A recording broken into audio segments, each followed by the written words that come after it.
안녕하십니까. 저는 이제 70 먹은 할머니입니다. 제 기구한 인생에 대해 넋두리를 하고 싶었는데 이렇게 사연을 올리는 채널이 있다니 참으로 좋네요. 며느리들이 열심히 보고 있길래 저도 부탁을 해서 사연을 올려봅니다. 저에게는 참으로 슬픈 사연이지만 앞으로는 행복만 가득할 예정이라 슬픈 이야기 툴툴 털어내려 써봅니다. 말주변 머리가 없어 며느리들이 글을 대신 써주느랴 고생이겠지만 나중에 맛있는 거 사주면 되겠죠?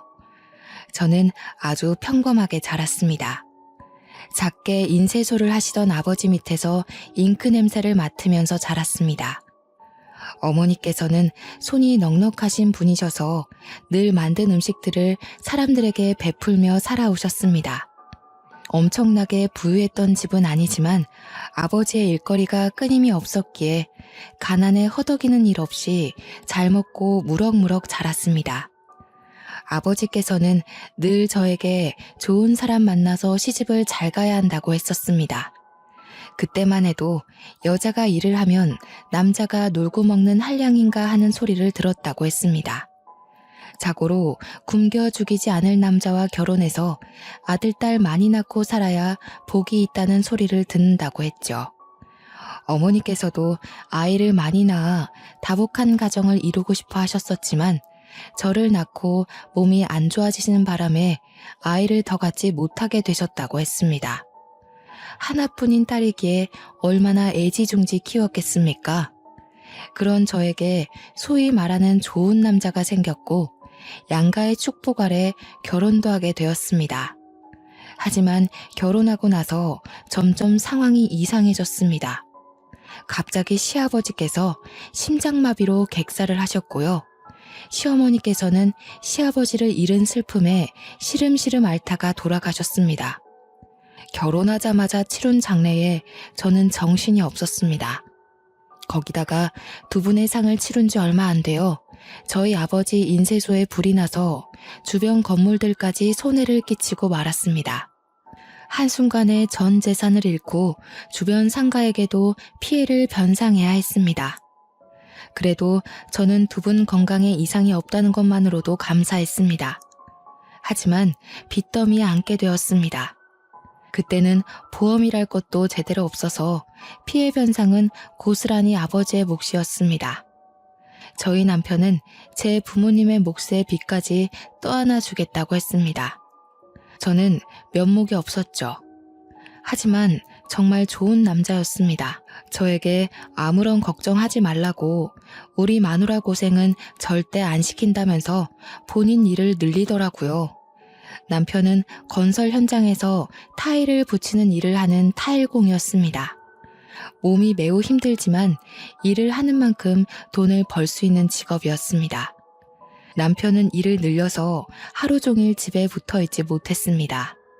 그런 남편을 보면서 저희 친정 부모님은 참 마음 아파하셨습니다.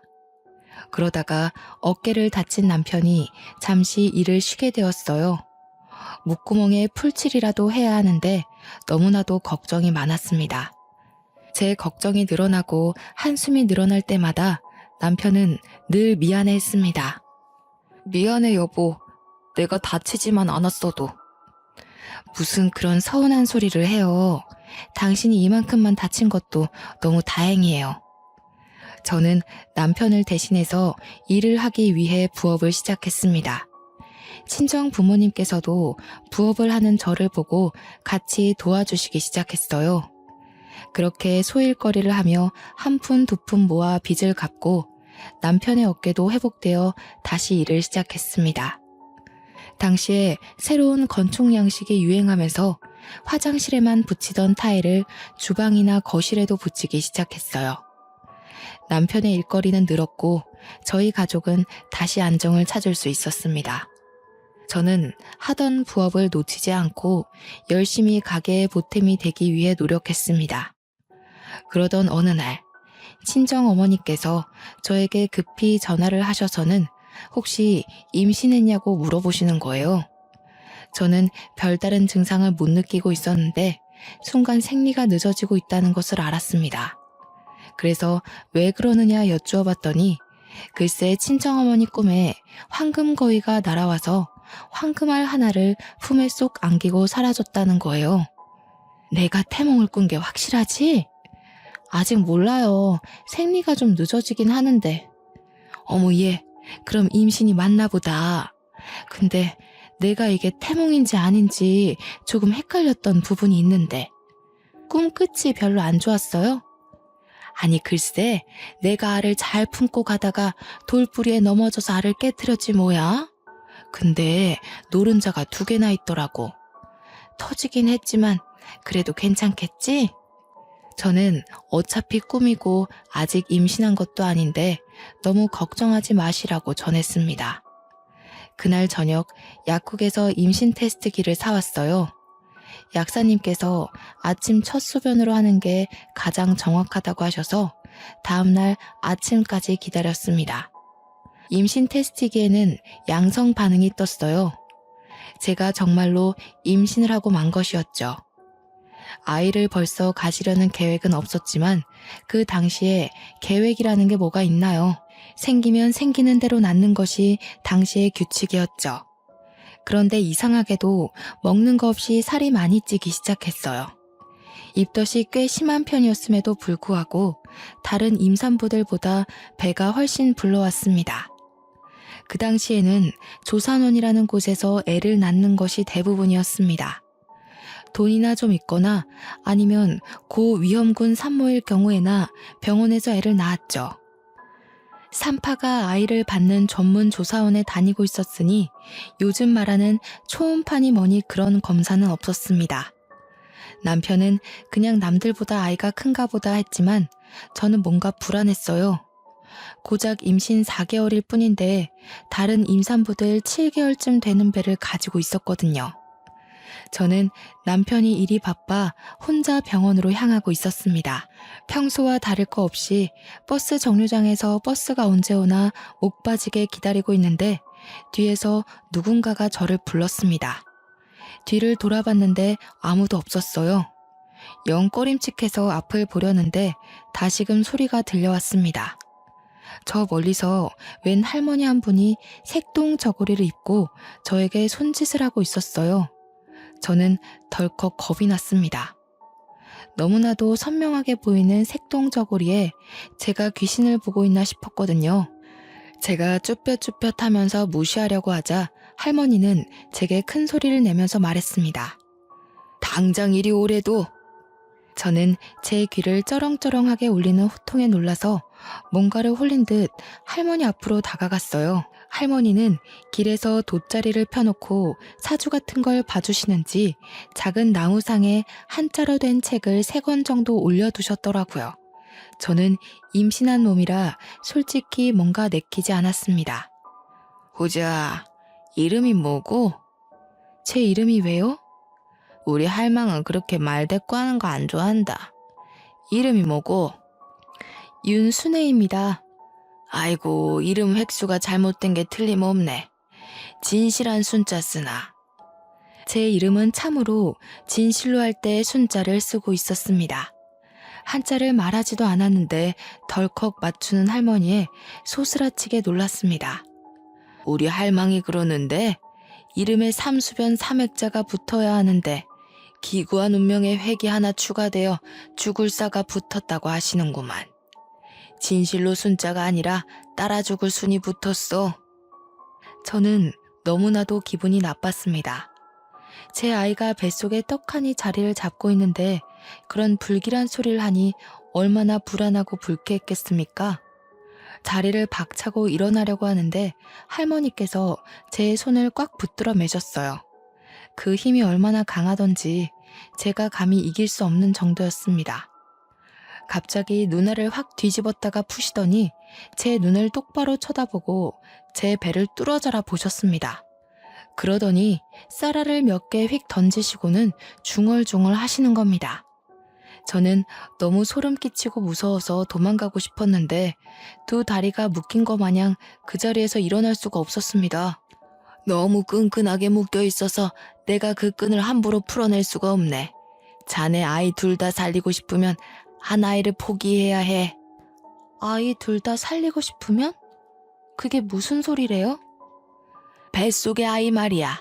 쌍둥이를 가졌잖아. 저는 그제서야 제 배가 왜 남들보다 큰지 이해가 갔습니다. 병원에 가서 정확하게 검사한 것은 아니지만 어머니의 태몽에서 쌍란이 나온 것도 그렇고 지금 할머니께서 쌍둥이라고 하는 것도 그렇고 말이죠. 저는 뭔가 깨달음을 얻은 듯한 얼굴을 했지만 그럼에도 불구하고 의문이 남았습니다. 제가 쌍둥이를 가졌을 수도 있지만 둘 다 살리고 싶으면 한 아이를 포기하라는 게 무슨 소리세요? 우리 할망이 자세하게 말해주면 운명이 바뀐다고 했는데 자네 인생이 기구해서 내가 조금 더 풀어주지. 뱃속의 쌍둥이 명이 짧아 따라 죽을 운명이란 말이다 이거야. 저는 점점 듣는 게 거북해졌습니다. 아직 태어나지도 않은 아이들에게 저주를 퍼부어도 너무 심하게 붙는 것 같았습니다. 할망인지 뭔지가 귀신인지 신인지 모르겠지만 우리 아이에게 저주를 붓는 것만 같았어요. 애 둘 다 낳을 생각 말고 하나만 낳아. 하나를 일찌감치 지으면 그 수명이 다른 쌍둥이에게 붙어서 오래오래 살 거요. 아니, 무슨 그런 저주를 퍼부으세요? 저주라니. 내 말을 들어야 다들 오래 살 수 있어. 그 아들이 따라 죽을 업보를 타고 태어나는 거니까. 내 말 들어. 할머니 너무해요. 태어나지도 않은 아이들한테. 내가 뭘 했어. 저 업보를 타고난 인간들은 내 말을 듣지 않는데도. 갑자기 목소리가 바뀐 할머니는 저를 확 째려보셨습니다. 이전까지는 호통은 치셔도 눈빛은 안타까워하는 눈빛이셨는데 지금은 눈빛에 도끼가 가득했어요. 자식은 물론이고 다른 사람도 살고 싶으면 애 하나를 버려. 그러면 그 수명 골고루 나눠 먹을 테니. 그러더니 할머니는 저의 다른 말들을 모두 무시한 채 나무 탁상을 탁탁 챙기고 돗자리를 휘리릭 말아서 들고는 골목 끝으로 사라졌습니다. 저는 멍하니 사라지는 할머니의 뒷모습을 바라보았어요. 그러다가 정신을 차리니 제가 뭘 하고 있었는지를 모르겠더라고요. 홀렸다는 말의 뜻을 정확하게 알 수 있는 순간이었습니다. 저는 원래의 목적대로 산부인과에 가기 위해서 버스에 올라탔습니다. 버스를 타고 병원으로 가는 내내 속이 울렁울렁 거리더라고요. 가까스로 정신을 부여잡고 병원에 도착해서 검사를 마치니 정말로 쌍둥이가 뱃속에 있다지 뭐예요.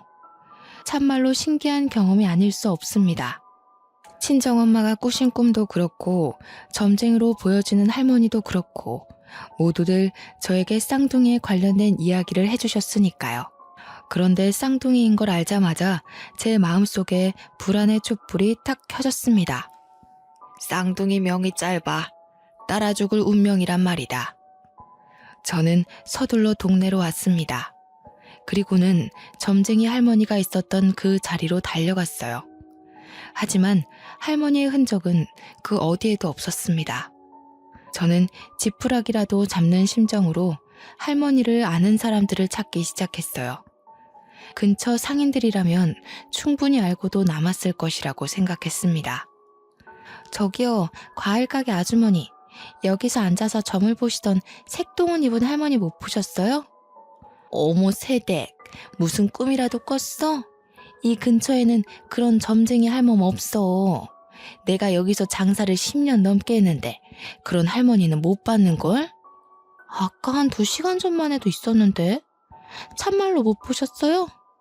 색동옷을 입었으면 눈에 딱 띄었을 텐데 난 못 봤어.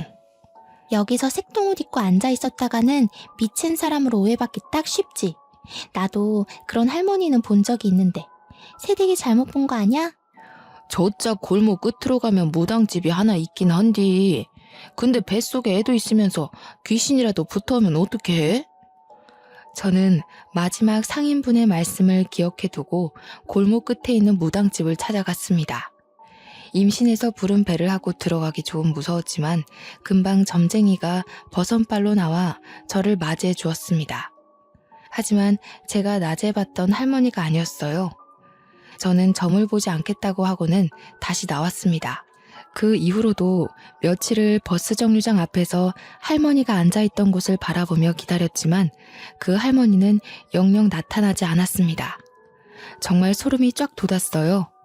그 할머니는 도대체 어디서 나타나 저에게 말을 걸고 사라진 걸까요? 뱃속에 제 아이가 쌍둥이라는 것은 어떻게 알았을까요? 저는 좋은 것만 생각하기로 결심했습니다. 나쁜 기억들은 모두 지우기로 했어요. 그저 제가 아이들을 더욱 잘 살피고 위험하지 않게만 키우면 될 것이라고 생각했습니다. 시간이 흐르고 흘러 조산원에서 저는 쌍둥이를 낳았습니다. 꼬박 20시간이 넘는 진통 끝에 자연분만을 했고 둘째 아이가 조금 늦게 나오는 바람에 덜컥 겁을 먹었지만 능숙하신 조산사가 아이를 잘 꺼내주었습니다. 둘 다 일란성 쌍둥이로 아들이었는데 너무너무 예쁘고 귀여웠습니다. 남편은 타일 일로 바쁜 와중에도 아이들을 보느랴 시간 가는 줄 몰랐습니다. 더군다나 제가 난산이었기 때문에 제 몸까지 살펴주느라 정말 고생이 많았어요. 처음 출산이다 보니 모르는 게 너무나도 많았습니다. 우리 아이가 왜 우는지 이유조차 모르면서 그저 끌어안고 달래기 바빴습니다. 친정 어머니께서 도와주지 않으셨다면 정말 하루가 어떻게 흘러가는지도 모르는 채 살았을 거예요. 가끔은 너무 울어대는 쌍둥이들 탓에 정신이 나갈 것 같았지만 그럼에도 내 새끼라 그런지 정말 예뻤습니다. 잘 때는 또 얼마나 천사 같던지요. 아이를 키우며 정신없이 살았습니다. 너무 정신이 없어서 저희 친정아버지께서 암에 걸렸다는 사실도 모를 정도로 말이죠. 저희 쌍둥이가 돌이 채 되기도 전에 친정아버지는 암이 급격하게 번져서 돌아가시고 말았습니다. 수술이건 항암이건 손을 쓸 사이도 없이 그렇게 갑자기 말이에요.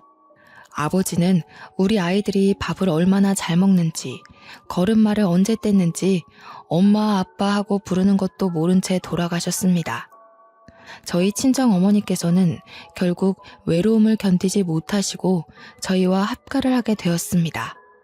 합가를 하는 동안 아이들을 얼마나 극진히 보살펴 주셨는지 몰라요. 하지만 아이들의 웃음소리가 끊이지 않고 들려도 마음 한구석에 깊이 자리 잡은 외로움은 어떻게 채울 수가 없었습니다. 아이들이 커가는 속도가 참 빠르잖아요. 저희 어머니의 늙는 속도도 참 빨랐습니다. 어느 날부턴가 멍하니 창밖을 보면서 제게 말씀하셨어요. 나는 섬에 가서 살고 싶었어. 바다도 보고 산도 보면서 공기 맑은 곳에서 네 아버지와 그렇게 늙어가고 싶었지. 매일 아침마다 저에게 똑같은 소리를 반복하셨어요. 저는 그것이 아버지를 그리워하는 마음인 줄 알았는데 아니었습니다. 가끔은 요리를 하시다가 냄비를 태워 먹기도 하고 어느 날은 집이 몇 호였는지를 헤매기도 하셨지만 저는 별 대수롭지 않게 생각했습니다. 그러다가 아이들이 어린이집에 갈 나이가 되었고 남편은 타일 시공을 직접 하지는 않지만 현장에 계속 나가 있느라 바쁜 와중이었죠. 저는 친구들과 약속이 있어 어머니께 아이들을 하원시켜달라 말씀을 드렸습니다. 어머니는 4시까지 꼭 데리러 가겠다고 하셨지만 저는 친구들을 만나다가 어린이집에서 전화가 걸려와 황급히 집으로 가야 했어요. 어머니, 쌍둥이들 하원 시간이 넘었는데도 안 오셔서요. 그때는 이미 저녁 6시를 넘긴 시간이었습니다. 저는 놀래서 어린이집으로 달려갔고 아이들을 하원시켰습니다. 어머니께 무슨 일이 일어난 건가 싶어서 전화를 걸어보았지만 받지 않으셨어요. 놀란 마음을 부여잡고 집으로 가니 어머니께서 또 멍하니 창밖을 바라보고 계셨습니다. 엄마, 왔니? 그 아이들은 누구니? 저는 소스라치게 놀랐습니다. 어머니는 치매가 오신 거였어요. 그동안 수많은 증상이 있었음에도 불구하고 저는 제가 사는 게 바빠서 그걸 알아차리지 못한 것이었어요. 부랴부랴 어머니를 모시고 병원에 갔더니 이미 치매 증상이 꽤 오랜 시간 있었으며 진행이 된 터라 약으로 조절하기 힘들다고 했습니다. 저는 한동안 눈물로 밤을 지새워야 했습니다. 결국 어머니는 중증 치매 환자라는 검사 결과를 받게 되었고 아이들과 함께 살면서 위험한 일이 반복되어 결국 요양원으로 모시게 되었습니다. 어린이가 되어버린 어머니께서는 요양원에 들어가지 않겠다고 난리를 치셨지만 어쩔 수 없었습니다. 그런데 요양원에 들어가 외로움에 시름시름 앓던 어머니께서는 6개월 만에 자다가 돌아가셨습니다. 저는 너무 놀라서 요양원에 찾아가 혹시 제대로 잘 보살피지 않은 건 아닌지 확인해 보았지만 병원에서도 자연사로 결론 짓더라고요. 그때가 겨우 우리 아들들이 5살일 때였습니다. 저는 결혼부터 지금까지 시부모님, 친정부모님 4분을 모두 보내드려야만 했습니다.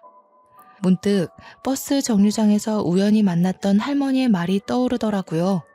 자식들은 물론이고 다른 사람도 살고 싶으면 애 하나를 버려. 그러면 그 수명 골고루 나눠 먹을 테니. 소름이 끼쳤습니다. 정말 제 이름의 획순 하나로 이런 일이 벌어진 건가 싶었고요. 우리 아들들이 무탈하게 살 수 있는 방법이 무엇이 있을까 고민하게 되었습니다. 하지만 별다른 수가 없었죠. 병이 있는 것도 아니고 누군가가 우리 아이들을 위협하는 것도 아니었습니다. 남편은 매일같이 고민하는 저의 손을 꼭 잡아주며 말했습니다. 당신이 그 할머니에게 무슨 말을 들었던 너무 걱정하지 마. 아직 아무런 일도 일어나지 않았고 사실 우리 부모님이건 장인어른 장모님이건 하늘나라에서 부른 것일 수도 있는데 당신이 너무 그 할머니 말에 신경 쓰고 있는 건 아닐까 싶어. 나도 지워버리려고 노력 중인데 그게 잘 안 되네요. 우리 아이들 우리 손으로 지켜내면 되지. 우리가 더 보살피고 더 아껴주면 위험한 일 없을 거야. 남편은 저를 꼭 안아주며 말해주었습니다. 저는 불안함을 조금 내려놓기로 했어요. 그 뒤로 우리 아들들이 초등학교에 입학해서 체육대회를 할 때도 위험한 일이 생기지 않도록 담임 선생님께 신신당부를 했고요. 학교에서 친구들과 싸움이 나면 불이 나게 달려갔습니다. 그때 당시만 해도 학교에서 체벌이 공공연하게 이루어졌던 시기라 매 학년마다 담임 선생님을 찾아가 체벌은 절대 안 된다고 말씀을 드렸고요. 시장을 다닐 때에도 제가 매일같이 데려갔고 또 데리고 오면서 위험한 상황 자체를 만들지 않으려고 했습니다. 물론 주위에서는 너무나도 극성이라고 손가락질을 하기도 했죠. 하지만 자식 목숨이 달린 일인데 어느 부모가 가만히 있을 수 있겠습니까? 우리 아이들은 무럭무럭 자랐습니다. 울음만 커져도 제가 소스라치게 놀랐기 때문에 정말 남자 아이들로서는 별로 상상할 수 없을 정도로 흉터 하나 없이 잘 컸습니다. 예방접종을 할 때에도 일일이 알레르기 검사를 하고 안전성을 수십 번 물어보고 맞췄으니까요. 아이들이 고등학생이 된 이후부터는 마음이 한결 편하더라고요. 성인과 별 다를 것 없는 몸을 하고 있었으니까요. 우리 아들들이 키도 꽤 컸고 몸도 다부졌거든요. 무엇보다 예의도 바르고 제 말을 잘 들어주는 자상한 아들들이었습니다. 정말 아픈데 하나 없이 다치는데 하나 없이 잘 자라주었습니다. 저는 평온한 일상이 반복되자 점쟁이 할머니의 말을 완전히 까먹어버렸습니다. 그도 그럴 게 수능도 잘 치렀고 대학도 둘 다 원하던 학과에 붙었거든요. 대학생이 되어 초반에 놀러 다니느랴 집에 잘 안 들어왔을 때는 조금 걱정이 되었지만 아들들은 걱정 말라고 했습니다. 그렇게 제일 걱정이던 군대도 잘 다녀오고 대학도 졸업하고 둘 다 취직이 되었을 땐 저와 남편 모두 안심했습니다. 남편은 저에게 웃으며 놀리기까지 했죠. 어릴 때는 어디 다쳐서 피라도 나면 기절할 것처럼 굴었던 사람이 그봐 마음을 달리 먹으니까 우리 아들들도 잘 자라서 이렇게 어엿한 성인이 됐잖아. 저는 남편을 보며 활짝 웃었습니다. 사람은 역시 마음먹기에 달린 거라 생각했죠. 그러던 도중 첫째 아들이 여자친구를 소개시켜주겠다고 했습니다. 아들들 모두 34살이니 결혼 정년기라고 생각은 했지만 저렇게 이야기를 하니 속이 시끌시끌한 건 어쩔 수 없더군요. 첫째가 피아노를 전공했다던 여자를 데리고 왔고 늘씬늘씬하고 예쁜 것이 한눈에 마음에 들었습니다.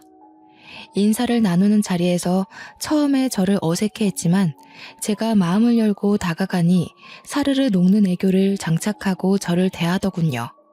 이래서 우리 아들이 푹 빠진 건가 보다 싶었습니다. 양가가 인사를 드릴 때도 참 화기애애했습니다. 결혼식 분위기도 참 좋았고 결혼하고 나서는 더욱 좋았습니다. 우리 아들이 살가운 성격은 아니었는데 며느리가 오고 나서부터 참 저를 이모저모 많이 챙기더군요. 며느리가 시켜서 하는 일이라도 참 고마웠습니다. 첫째 며느리가 결혼 4개월 만에 임신했다고 했을 때 저와 남편은 초음파 사진을 들고 눈물을 흘리기도 했으니까요. 첫째 며느리의 임신 경사와 더불어 둘째 아들도 결혼하겠다고 했습니다. 미술 선생님으로 재직 중인 여자라고 했습니다. 둘째 며느리는 참 조용조용하면서도 진득하니부터 일을 할 줄 아는 아이였습니다. 큰 며느리처럼 살갑게 붙어서 이런저런 이야기를 나누거나 하진 않았지만 늘 제 옆에서 조용히 제가 하는 일을 거들었죠. 그 야무진 손이 얼마나 예뻐 보였는지 모릅니다. 첫째 며느리는 출산 후에도 피아노를 계속했고 연주회에 우리 가족 모두를 초대하기도 했습니다. 강렬한 드레스를 입고 피아노를 연주하는 큰 며느리는 참 다른 사람 같아 보였습니다. 정말 멋있고 대단하더라고요. 그 이후에도 제가 연주회 가는 것을 좋아하니 무슨 일이 있으면 연주회 티켓을 주었습니다. 며느리 친구들의 공연을 같이 보러 가기도 했고요.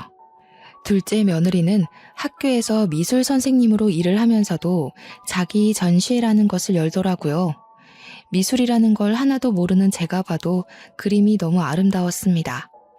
제가 멍하니 둘째 며느리의 작품을 보고 있자 며느리가 저를 위해 그림을 그려주기도 했네요. 그걸 보고 첫째 며느리도 둘째 며느리에게 작품을 사기도 했고요. 둘째 며느리는 돈 받고 팔 수 없다고 그냥 드리겠다고 둘이 티격태격하다가 정말 싸움이 나기도 했네요. 가운데서 중재하느라 제가 얼마나 진땀을 뺐는지 모릅니다. 첫째 며느리가 출산하고 얼마 지나지 않아 둘째 며느리도 임신을 했고 첫째 며느리가 둘째도 가졌다는 소식을 전해왔습니다. 한순간에 대가족이 되어버려 저와 남편은 정신이 없었죠. 첫째 며느리가 아이를 봐달라고 하면 한달음에 달려가 아이를 돌봐주기도 했고 제가 먼저 아이를 돌봐줄 테니 목욕탕이라도 가서 때라도 밀고 오라고 할 때도 있었습니다. 그럴 때마다 같이 못 가서 아쉽다는 며느리를 어찌 예뻐하지 않을 수가 있을까요? 정말 고부간의 갈등이라는 건 하나도 겪어본 적이 없습니다. 첫째네 손주 2명에 둘째네 손주 하나, 이렇게 세 아이를 동시에 돌봐 집안이 난장판이 되어도 참 즐거웠습니다. 며느리들도 저를 얼마나 의지했는지 모릅니다. 그러던 도중 저에게 또 한 번 시련이 찾아왔습니다. 하나뿐인 제 남편이 세상을 떠나버린 것이었습니다. 사고였지만 제 마음은 받아들이기가 힘들더라고요. 아들과 며느리들 손주들까지 할 거 없이 장례식장을 지키고 사돈댁들도 전부 와서 저를 위로해 주었습니다. 첫째 며느리와 둘째 며느리 모두 남편의 몫까지 저를 챙기겠다고 진심의 눈물을 흘리며 약속했죠. 저는 너무나도 외롭고 쓸쓸했지만 매일같이 전화하고 자주 찾아오는 며느리들 덕에 그 슬픔도 훌훌 털어낼 수 있었습니다. 오죽하면 저에게 합가를 하자고 하는데 도무지 아들네 집에 얹혀 살 마음까진 들지 않더라고요. 대신 남편과 아이들을 키우며 한평생 살았던 집을 처분하고 작은 빌라로 이사를 갔습니다. 첫째와 둘째네 집 모두 가까운 동네로 말입니다. 집이 가까워지니 며느리들도 더 자주 저를 찾아오더군요. 저는 정말 시간 가는 줄 모르고 며느리들과 신나게 놀러 다녔습니다. 어찌나 서울 구석구석에 맛집이 넘치고 카페들이 넘치던지 생전 남편이랑은 가본 적도 없는 곳이었어요. 며느리들과 돌아다니면서 얼마나 재미졌는지 모릅니다. 그러자 둘째 며느리가 여행을 가는 것이 어떻겠냐고 묻더라고요. 생각해보니 남편이 살아있을 때 전부 다 같이 가족여행을 떠나본 적이 없었던 거예요. 아버님 살아계실 때 갔어야 했는데 너무 아쉽네요. 그래도 이번 여행에서 우리 재밌게 놀다가 와요, 어머님. 맞아요. 제가 고기 하나는 진짜 잘 굽거든요. 형님, 고기는 제가 구울 테니까 집게 탐내지 마세요. 며느리들은 제가 좋다고 하니 바로 강원도에 있는 펜션을 예약하더라고요. 고기도 구워 먹고 물놀이도 할 수 있다면서 아주 좋아했어요. 사는 게 바빠 아들들 데리고 좋은 곳으로 여행을 떠나본 적 없어서 참 미안하면서도 설레더군요. 첫째 아들의 둘째 손주와 둘째 아들네 첫째 손주는 너무나도 아기라서 사돈댁들이 맡아주시겠다고 즐거운 여행 다녀오라 하시더라고요. 저는 감사 인사를 전화로 전달하고는 첫째 아들네 차에 올라타려 했는데 갑자기 첫째 손주가 떼를 쓰기 시작했습니다. 할머니랑 엄마랑 작은 엄마랑 이렇게 탈래요. 응? 아빠가 운전하는 차에 타지 않고? 여자는 여자끼리, 남자는 남자끼리.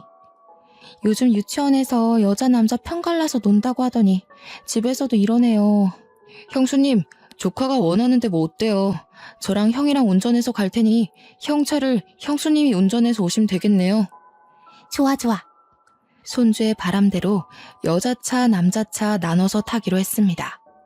첫째 며느리가 운전하는 차에 저와 손주 둘째 며느리가 타고 둘째 아들이 운전하는 차에 첫째 아들이 앉았습니다. 그렇게 강원도 횡성에 있는 펜션에 가기로 하고는 차를 출발해서 한창 고속도로를 타고 있었습니다. 두 번째 휴게소에서 만나자 약속을 했다고 했는데 아무리 기다려도 아들네 차가 도착하지 않았습니다. 불안한 마음에 며느리들이 전화를 해봤지만 둘 다 전화도 받지 않았고요. 모르는 번호로 전화가 걸려오고 나서야 저는 점쟁이의 말이 떠올랐습니다. 온몸에 소름이 돋으면서 다리에 힘이 풀렸고 전화를 받은 첫째 며느리의 표정이 일그러지는 것을 보면서 확신을 했습니다. 둘째 며느리는 영문도 모른 채 주저앉은 저를 부축했고요. 첫째 며느리는 갑자기 온몸을 떨면서 눈물을 흘리기 시작했어요. 저는 그 모습을 보면서 같이 눈물을 흘렸습니다. 남편들 차가 사고가 나서. 네? 형님, 그게 무슨 소리예요? 며느리들과 저는 황급히 병원으로 달려갔고 거기서 싸늘하게 식은 두 아들을 만날 수 있었습니다. 과적제 화물 트럭에서 떨어져 나온 벽돌이 아들 차를 뚫었다고 했습니다. 벽돌을 맞은 둘째 아들은 즉사, 피하려고 차를 틀다가 가드레일을 받은 첫째 아들은 병원으로 이송 도중 사망했다고 하더군요. 그게 우리 아들들 나이가 고작 40살일 때였습니다. 아들들의 장례를 어떻게 치렀는지 기억도 나지 않습니다. 너무나도 정신이 없었고 온통 곡소리뿐이었습니다. 저는 더 이상 흐를 눈물도 없겠구나 했는데 또 눈물이 나오더라고요. 며느리들은 저를 붙잡고 어머니 어떡해요 하는데 해줄 수 있는 말이 없더군요. 발인을 끝내고 장지에 두 아들을 묻고 집으로 돌아와 아무도 없는 텅 빈 집에서 홀로 잠이 들었는데 꿈속에 그 색동옷 입은 할머니가 나타나더군요. 세월이 40년이나 흘렀음에도 여전히 버스 정류장에서 만났던 그 모습을 하고 말입니다. 내가 하나만 살리라고 했잖아. 그래야 수명을 늘릴 수 있다고. 네 이름 획수가 잘못되어 줄줄이 따라가는 거라고 했잖아. 이제 저는 어떡해요? 며느리들까지 무슨 화가 생기면 어떡해요? 네 핏줄의 인연이 모두 끝이 났으니 더 이상 따라가는 사람이 없을 게야. 그 말을 뒤로 한 채 할머니는 사라졌고 저는 꿈에서 깼습니다.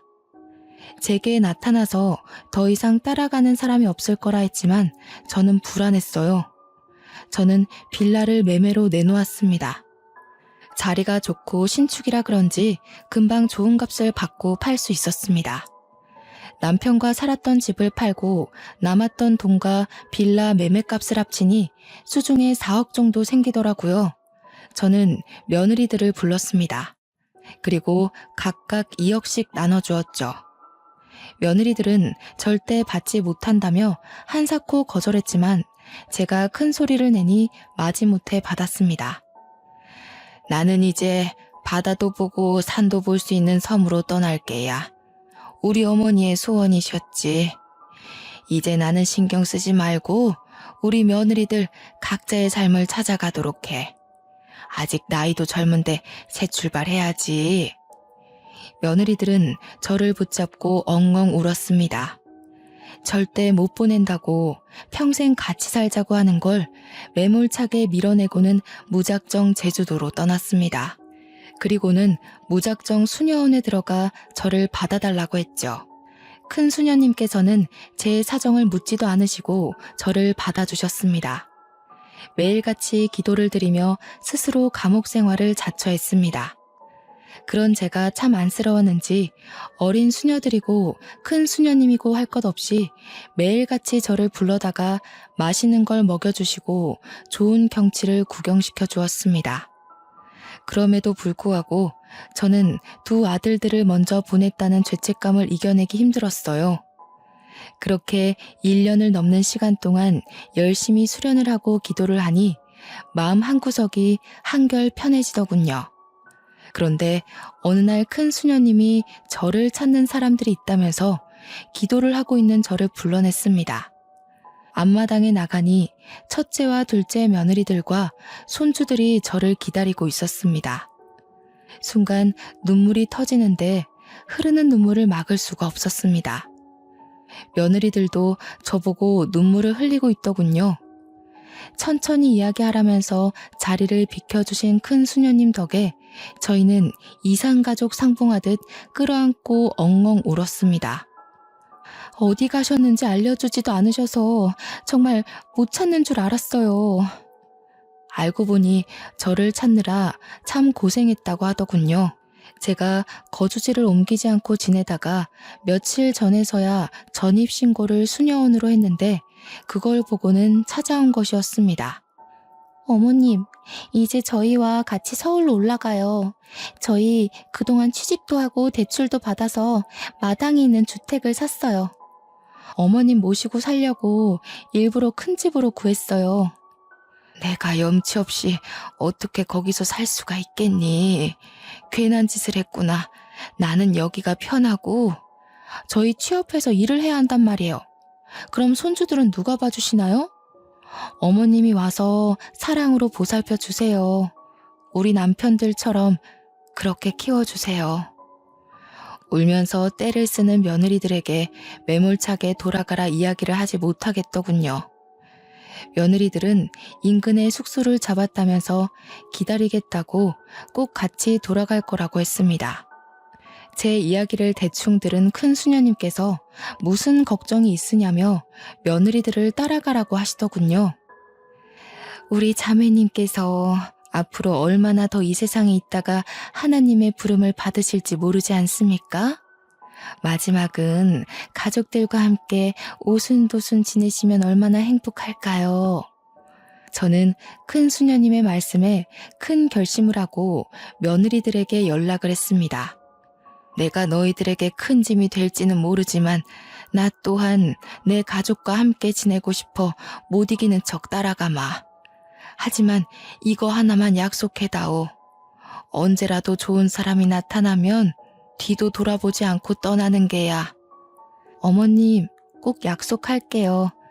하지만 어머님도 저희가 좋은 사람을 만날 때까지 절대로 만남을 강요하지 마셔요. 저희가 절대 죄책감이나 마음의 응어리 같은 게 남아서 이러는 거 아닌 거 아시죠?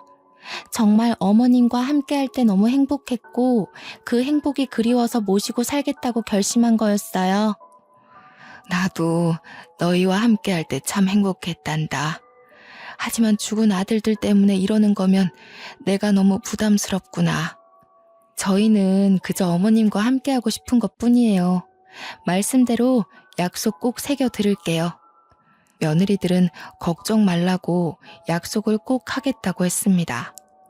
저는 며느리들이 구해놨다는 서울에 마당이 딸린 주택으로 이사를 했고 지금은 손주들을 돌보면서 행복하게 지내고 있습니다.